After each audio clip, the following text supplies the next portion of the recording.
mais 5, naturalmente. Senador Paim, queria primeiro cumprimentá-lo e agradecer a forma prestativa, como sempre, com que você encarou essa discussão dos movimentos, agradecer à Comissão de Direitos Humanos por ter marcado essa audiência, dar um bom dia aos companheiros e às companheiras que aqui estão e dizer que, de fato, senador, esse tema é um tema de importância muito relevante no momento político em que nós vivemos. Na verdade, nós vivemos uma situação no nosso país que se abriu de forma mais clara a partir das mobilizações de junho do ano passado, em que há um crescimento cada vez maior das manifestações dos jovens e trabalhadores que expressa um acúmulo de descontentamento, de revolta com a situação em que são obrigadas a viver, e que isso sim é novo em relação à situação anterior, porque o descontentamento, as dificuldades na vida das pessoas, ela vem de há muito tempo.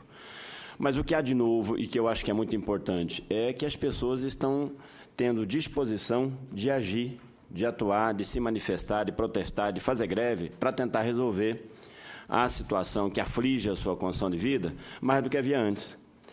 Qual é o problema, senador? E, nesse sentido, não é um problema do nosso país, é um processo que é mundial. Eu queria começar chamando a atenção para isso, porque nós vivemos nos últimos 8, 10 anos um ascenso, um crescimento das lutas, da polarização política, da polarização social que é gerada por essas lutas no mundo todo.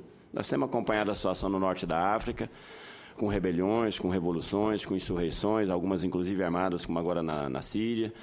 Uma situação de luta social muito intensa na Europa já há vários anos, que é a expressão, da mesma forma que aqui, do descontentamento das pessoas com as medidas que são tomadas, com a forma como o governo e as grandes empresas organizam a sociedade, a economia, e impõem a partir daí, ou seja, uma degradação, uma piora das condições de vida das pessoas cada vez maior. O que nós vivemos na Europa hoje é isso, ou seja, o continente do chamado Estado de Bem-Estar Social, que foi construído no pós-guerra, nesse momento, ou seja, por iniciativa dos grandes grupos econômicos, dos governos que representam essas empresas, desenvolve um verdadeiro desmonte, né, desse estado de bem-estar social, e a situação que se está gerando na Europa neste momento é um quadro em que deixa nítida a ideia de que os jovens de hoje vão viver pior do que viveram seus pais.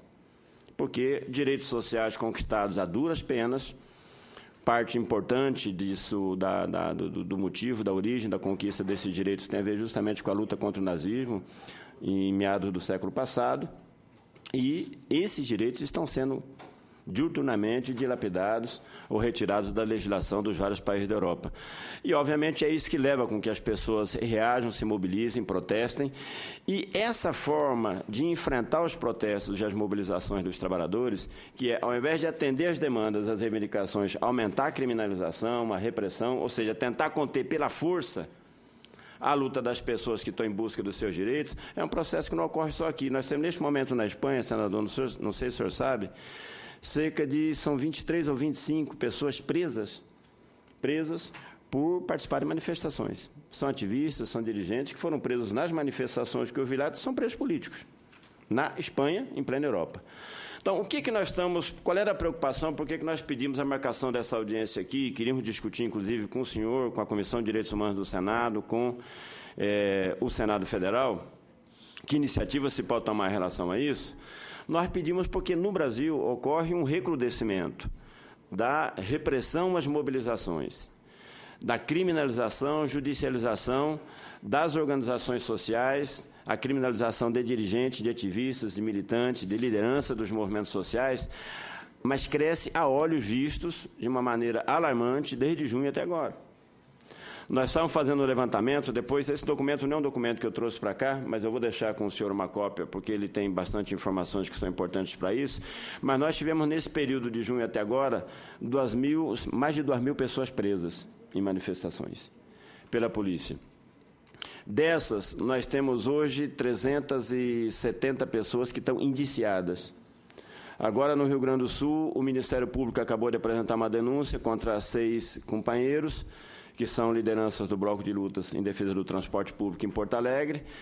O Ministério Público assumiu, digamos assim, um amálgama, uma verdadeira farsa que a polícia construiu a título de inquérito policial, e acusou os companheiros de serem cúmplices, quer dizer, uma quadrilha organizada para promover manifestações e furtos.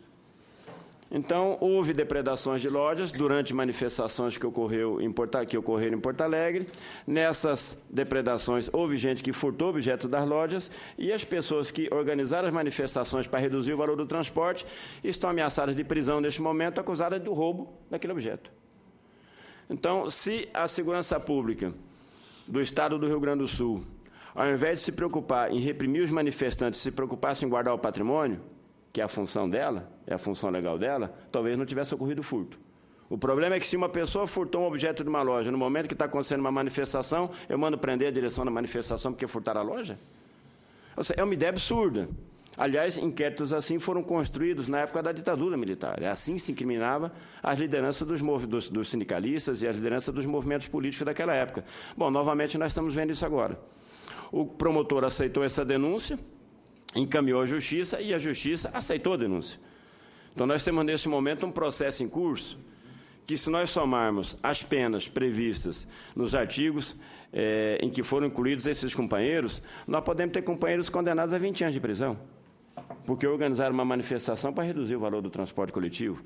Então, essa situação é uma situação que, com patamares e digamos assim, graus diferentes, nós temos hoje quase 500 trabalhadores e jovens no país. Em São Paulo, só em Campinas, a polícia indiciou 115 pessoas, há 250 que estão sendo ouvidos pela Polícia Civil de São Paulo, aliás, numa situação absurda, os advogados não conseguem ter acesso ao inquérito.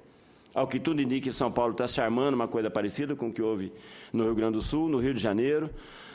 A instrução desses inquéritos feitas da mesma forma que era feita na ditadura, busca apreensão em várias casas das pessoas, prende computador, prende livro, e são dirigentes políticos. Em Campinas, para o senhor ter uma ideia, senadora, a presidente local do PSTU, ela foi intimada para a delegacia para prestar esclarecimento, e veja, o motivo do inquérito era a ocupação da Câmara de Vereadores e a desocupação que foi feita.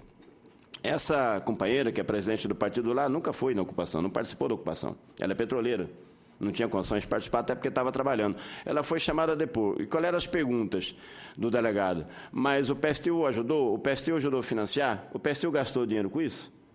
Ou seja, nós vamos chegar a um ponto de que um partido que imprimiu um panfleto para apoiar uma mobilização, para reduzir o valor do transporte, vai ser criminalizado porque financiou uma quadrilha. Essa é a ideia que está se construindo. Então, como é que uma pessoa que sequer estava na ocupação pode ser arrolada numa discussão como essa? Já é uma tentativa direta de criminalização de um partido. No caso do Rio Grande do Sul, é criminalização de um movimento social que é amplamente conhecido na cidade. Todo mundo sabe quem coordena o bloco de lutas em Porto Alegre. O senador seguramente sabe disso, é lá do Estado. Então, qual é a preocupação nossa? Nós estamos frente a 3 processos que é preciso que a gente encare com a dimensão que tem, com a importância que tem, em particular nós, senador, o senhor, eu, os que são jovens há mais tempo aqui, como Agostinho, que estivemos na luta contra a ditadura e que conquistamos a duras... Só gostei dos jovens há mais tempo, essa eu gostei. Então, nós não somos mais velhos, nós somos jovens há mais tempo só. O Matheus ainda vai chegar lá. Mas qual é o problema? Nós que lutamos contra a ditadura neste país, que conquistamos a duras penas liberdades democráticas, que é o direito de organização sindical, o direito de greve, o direito de manifestação, né, o direito de reunião, tudo isso para nós é muito caro. Por quê? Porque se trata de condições para que os trabalhadores e a juventude possam lutar em melhores condições para construir um mundo melhor, para conquistar melhores condições de vida. Por isso a luta pelas liberdades, a luta pelo fim do regime de exceção era tão importante. Bom, conquistamos isso, a duras penas. O senhor participou disso. Qual é o problema? Nós estamos vivendo hoje um processo em que, numa combinação de repressão violenta às manifestações, que é o que nós estamos vendo por parte da polícia, em todas as mobilizações, repressão de todo tipo, tiro de bala de borracha, tiro com bala de verdade, como o menino Fabrício, que está até hoje lá em São Paulo em condições precaríssimas de saúde, o menino levou 3 tiros depois daquela manifestação, a última grande manifestação que houve lá em São Paulo, bombas de gás, spray de gás-pimenta, né? Por um lado. Por outro lado, nas greves, é corte de ponto, é interdito proibitório, é demissão do grevista. Por outro lado, nos bairros, ou seja, que a população que se mobiliza, que busca construir melhores condições de vida, lutar por um transporte coletivo digno, que, aliás, quem mais se prejudica, quem mais é prejudicado com o transporte coletivo como é hoje, é justamente o povo que mora na periferia, que tem que passar 2, 3 horas dentro do ônibus lotado para poder chegar no seu local de trabalho. Uma violência sem limites da polícia. Nós estamos vivendo um verdadeiro genocídio na periferia das grandes cidades. A polícia militar mata as pessoas porque estão no lugar errado, na hora errada, normalmente jovens, negros, pobres e negros, né? Todo santo dia a imprensa noticia o assassinato de alguém na periferia, seja de São Paulo, do Rio, dos grandes centros urbanos. Então, nós temos, por um lado, uma repressão violenta contra as mobilizações e os movimentos sociais, por outro lado, uma violência sem limites contra a população pobre da periferia, e nós temos agora um passo adiante, que é a judicialização e a criminalização dos movimentos. Então, legislações como essa, que, como o senhor disse, está a bica de ser aprovada aqui no Senado, ela só vem agravar um quadro. Nós, lá em São Paulo, tivemos um delegado que enquadrou 2 manifestantes na Lei de Segurança Nacional, porque elas foram presas numa circunstância que teriam atacado um carro da polícia. Lei de Segurança Nacional, em pleno 2013, quase 30 anos depois do fim da ditadura militar. Então, essas legislações que vêm sendo aprovadas, particularmente a Lei das Organizações Criminosas, que foi aprovada aqui no Congresso Nacional, foi sancionada ainda agora em setembro do ano passado, é a lei que está dando base a toda essa movimentação da polícia. É a lei que está sendo base para o que está sendo feito no Rio Grande do Sul, é a lei que está sendo base para o que está sendo feito em São Paulo, para o que foi feito no Rio de Janeiro. Lá também houve invasão de domicílios, busca e apreensão.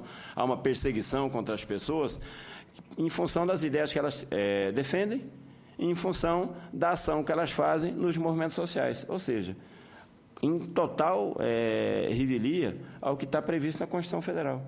A Constituição garante o direito de opinião. A Constituição garante o direito de manifestação, garante o direito de greve, garante o direito de organização. Não pode ser que a polícia faça o que faça, a mando dos governos, que obviamente a polícia não está fazendo isso por conta própria, e não pode ser que o Congresso Nacional, que o governo federal, que são em princípio, ou seja, instituições que deveriam se pautar pela Constituição, discuta projetos como esse. Eu sei que o senhor tem sido um polo de resistência contra isso aqui dentro do Senado, nós reconhecemos isso, mas é muito importante que a gente consiga dar visibilidade para esse debate na sociedade brasileira, porque é preciso parar esse processo, é preciso reverter esse processo, sob pena de, em plena democracia, se é que nós podemos chamar de democracia essa situação que a gente vive, nós penarmos da mesma forma que penávamos na época da ditadura militar, por ausência completa do direito de organização, de manifestação, direito de greve, que são direitos inalienáveis dos trabalhadores e da juventude de qualquer país que se pretenda, que se reivindique democrático. Então, essa é a razão principal, senador, pela qual nós pedimos essa audiência. O que eu queria, para encerrar minha fala, deixar aqui como sugestão? Eu acho que nós tínhamos que, em primeiro lugar, tentar segurar e dar uma outra dimensão para essas propostas de legislação que vêm sendo discutidas no âmbito do Congresso Nacional neste momento. São 2 projetos, um está no plenário, e eu consegui sustar mediante o requerimento que apresentei para que venha para cá, e o outro está na CCJ. Os 2 vão na mesma linha, no meu entendimento. Exatamente. Então, nós temos que tratar de dar visibilidade a isso. Eu me proponho a ajudar na divulgação, a conversar com as nossas organizações, com as pessoas com quem nós temos contato, para ajudar na divulgação disso lá fora. Nós temos que organizar uma campanha para impedir a aprovação dessas legislações aqui no Congresso Nacional, mas, por outro lado, é muito importante que, desde aqui do Congresso Nacional, desde aqui do Senado, senador, também se constituam iniciativas, talvez aqui da Comissão de Direitos Humanos, articuladamente com outras instituições, no sentido de parar esse processo. É preciso parar esse processo, é preciso arquivar esses inquéritos, arquivar essas denúncias que estão em curso, processos, no caso do Rio Grande do Sul, já que estão em curso contra os ativistas. No caso do processo, não há como arquivar, nós temos que fazer uma campanha forte para que a Justiça inocente esses companheiros, para impedir que essa coisa vá adiante. Então, era muito importante que nós pudéssemos pensar ações nesse sentido. No Rio Grande do Sul, está se pensando em fazer um ato político lá nos próximos 15 dias ou 3 semanas. Era muito importante que o senhor, como parlamentar de lá, que outros parlamentares possam participar, que a gente leve instituições democráticas para lá. E é preciso ver, no âmbito aqui do institucional do Senado, o que pode ser feito né, em relação a isso. Mas é muito importante que, para além dos sindicatos, nós temos conversado isso também na OAB, que as instituições que se reivindicam, defensoras da democracia no nosso país, atuem, né, e atuem de maneira contundente para ajudar as organizações dos trabalhadores da juventude a reverter esse processo. Mas é uma tarefa fundamental. Se trata de defender a democracia, se trata de defender liberdades democráticas, direito de manifestação, direito de greve, direito de organização. Agora, para você ter uma ideia, o ponto que está chegando, o STJ aqui acabou de tomar uma decisão em relação a essa mobilização dos policiais federais, em que se proíbe a categoria de promover reunião. O César Brito, que foi ex-presidente da OAB, ele está atuando na defesa dos sindicatos e da Federação dos Policiais Federais. Ele me procurou esses dias para conversar se nós não podíamos ajudar a divulgar esse processo, porque está virando uma coisa absurda. Como o tribunal, a pedido aí, no caso, acionado pelo Ministério da Justiça, quer impedir a greve dos servidores da Polícia Federal, proibido o pessoal de se reunir. Então, é para isso que nós estamos caminhando. Reverter esse quadro é a tarefa fundamental que nós temos pela frente neste momento. Então, a nossa preocupação era essa, nossas propostas são essas. Era importante que, ao final aqui da audiência, a gente visse que medidas concretas nós podemos tomar nesse sentido. Obrigado, senador. Obrigado, companheiros e companheiras.